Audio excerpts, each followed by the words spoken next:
근로소득자처럼 뭔가 조회를 해서 납부할 수 있는 거 아니야? 라고 오해를 했다가는요, 세금이 과다하게 나올 수 있다. 현금 영수증을 발급받는 게 낫다. 이제 생각보다 세금이 많이 떨어져요.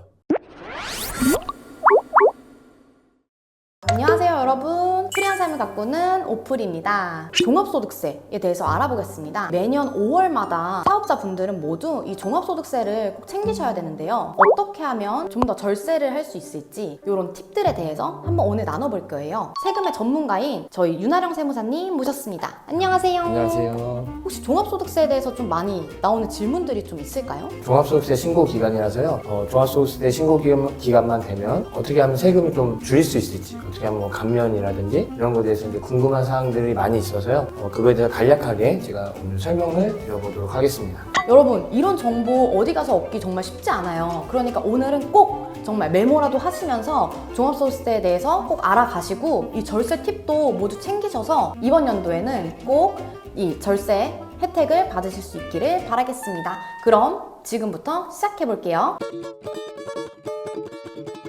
종합소득세란 어떻게 발생하는 걸까요? 종합소득세는요, 1월 1일부터 12월 31일까지에 발생한 이자, 배당, 근로, 연금, 기타, 사업, 이 소득을 다 합산해서 종합소득이라는 표현을 쓰는데요, 매년 5월 31일까지 2023년도에 발생했던 종합소득에 대한 세금을 24년 5월 31일까지 신고 납부하는 게 종합소득세가 되겠습니다. 사실 종합소득세가 발생하려면요, 이자, 배당, 사업, 근로, 연금, 기타에 대한 소득이 있어야 되고요, 보통 저희가 종합소득세가 발생한다는 뜻은 주로 이 사업소득이 있거나 혹은 복수액, 이 중에서 뭐 사업소득이나 근로소득이 있다든지 혹은 뭐 근로소득이랑 연금소득이 있다든지 이렇게 복수의 소득이 있을 경우에 종합소득세 신고를 한다고 보시면 되겠습니다. 그러면은 이 근로소득자는 연말정산 자료만 제출하면 되던데 혹시 사업소득자도 좀 비슷한가요?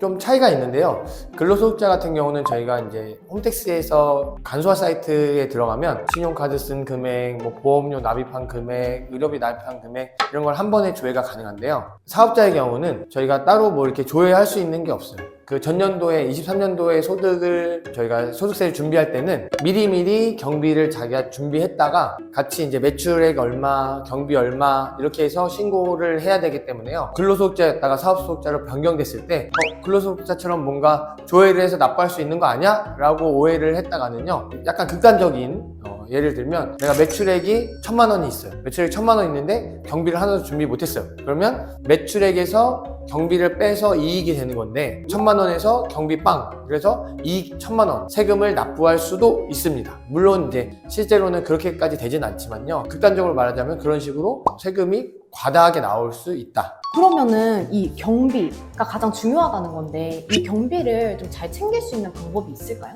매출액에서 경비를 빼서 이제 소득이 나오는데, 매출액과 경비를 소득세 때 따로 신고하는 게 아니고요, 기본적으로 부가가치세 때 이미 매출 얼마, 매입 얼마를 신고하기 때문에요, 부가가치세 신고를 첫 번째 잘해야 된다. 그럼 부가가치세 신고를 잘하려면 적격증빙, 부가가치세 공제를 받기 위해서 세금계산서나 계산서, 신용카드, 현금영수증을 잘 받아야 되고요, 그걸 잘 준비했어야지만 여기에 추가로 뭐 인건비나 접대비를 추가로 경비를 입력해서 소득세를 줄일 수 있게 된다고 보시면 됩니다. 그럼 이제 부가가치세도 공제받고 소득세 경비 처리도 하면 이중으로 좀 혜택을 받을 수 있는 건가요? 그렇진 않고요, 100만 원 플러스 저희가 부가세세 10만 원에 물건을 샀다는 가정해 볼게요. 그러면 실제 물건 값은 100만 원인데 부가가치세를 10만 원 더 줬단 말이죠. 저 이거 사업용 경비를 이만큼 썼습니다. 제가 물건 사면서 부가세 줬습니다. 뭐 세금계산서나 신용카드, 현금영수증 받았어요 라고 신고를 하면 이 부가세 10만 원을 저희가 부가세 신고할 때 이제 납부할 세액에서 공제해 준다든지,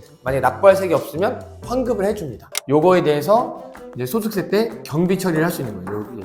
물건값인 100만 원 이 원금에 대해서는 100만 원의 비용 처리를 하는 거고, 부가세는 부가세 공제를 받는 거기 때문에 실제로 내가 이거 부가세 공제도 받고 다시 110만 원의 경비 처리를 하는 게 아니라서 이중 공제가 되는 건 아닙니다.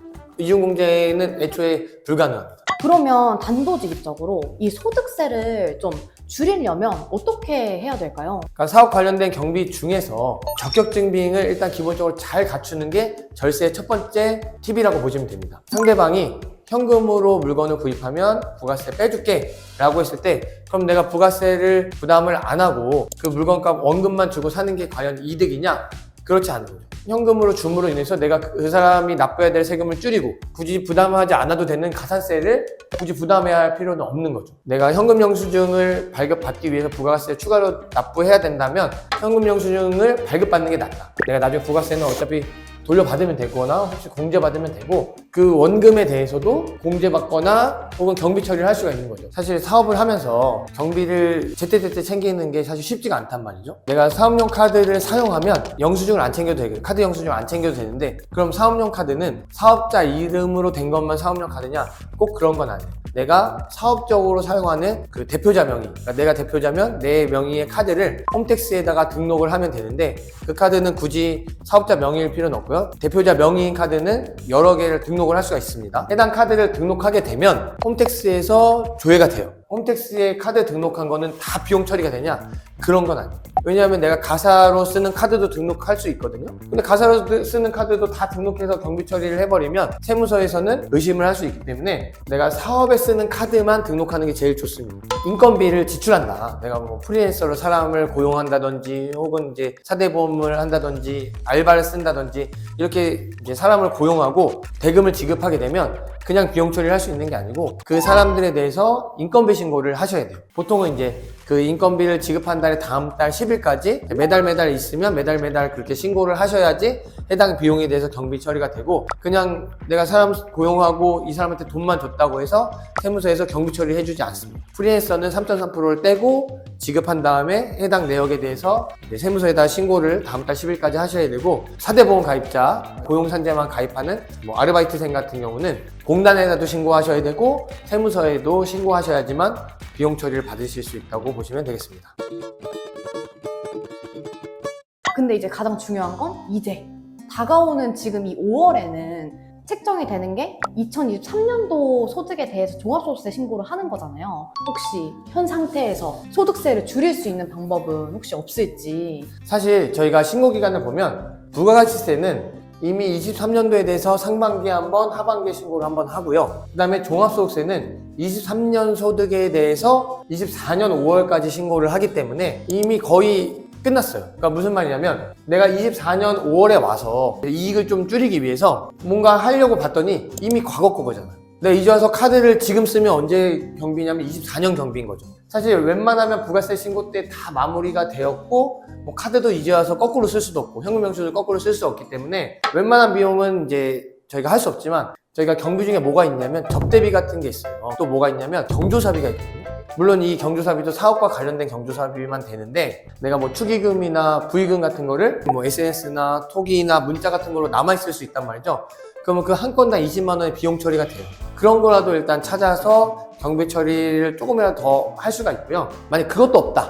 내가 만약에 간편장부 대상자다. 그러면 간편장부 대상자는 복식부기 대상자보다 매출액이 좀 작은 그 부가가치세로 치면은 간이가세자 같은 좀 매출액이 좀 더 작은 사업자를 말하는데 간편장부 대상자가 복식부기로 해갖고 장부를 기장하면 세금의 20% 정도를 기장세액 공제를 해줘요. 그래서 그런 것도 한번 고려해 보실 수 있을 것 같아요. 이 간편장부 대상자는 어떻게 확인할 수 있을까요? 이게 매출액 기준으로 되는데요. 이제 업종별로 조금씩 다르거든요. 근데 보통 이게 5월 달에 종합소득세 신고 안내문이 나오는데 그 해당 안내문을 보면 거기 간편장부 대상자 혹은 복식부기 대상자 이렇게 써 있습니다. 그래서 거기를 보고 파악하시는 게 제일 빠를 거라고 봅니다. 그럼 이 종합소득이 비슷하더라도 그 소득세가 차이가 많이 나는 경우가 있던데 혹시 이런 건 왜 그런 걸까요? 일단 종합소득은요 이자, 배당, 사업, 근로, 연금, 기타가 다 합산돼서 이제 나오는 게 종합소득이라고 했는데 이자 소득이랑 배당 소득은 1월 1일부터 12월 31일까지 2천만 원 초과한 경우에요.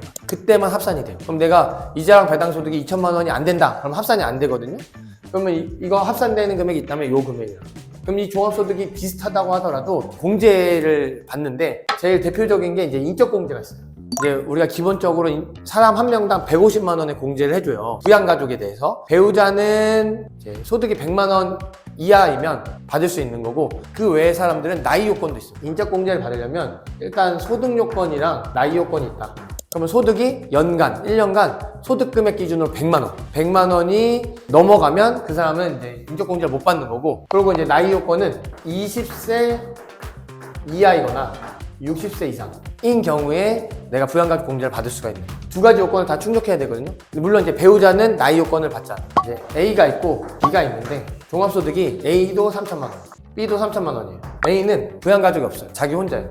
그럼 자기 혼자면 150만 원만 빼줘. 부양가족이 4명이 있어요. 600만 원 빼주는 거예요. 근데 그 중에 한 명이 또 장애인이다. 그럼 장애인 또 추가로 빼주고 70세 이상이다. 그러면 또 추가로 빼주고 부양가족이 많은 사람들은 공제를 사실 많이 받거든요. 그리고 여기에 뭐 국민연금 납부한 거 빼주고 노란우산 공제한 거 빼주고 하면은 이제 생각보다 세금이 많이 떨어져요. 그래서 그런 경우에는 이제 소득이 동일하더라도 내가 추가적으로 받는 공제액에 따라서 세금이 갈린다. 그럼 혹시 여기 노란우산 공제도 아까 말씀 주셨었는데 네. 이것도 조금 설명해 주실 수 있나요?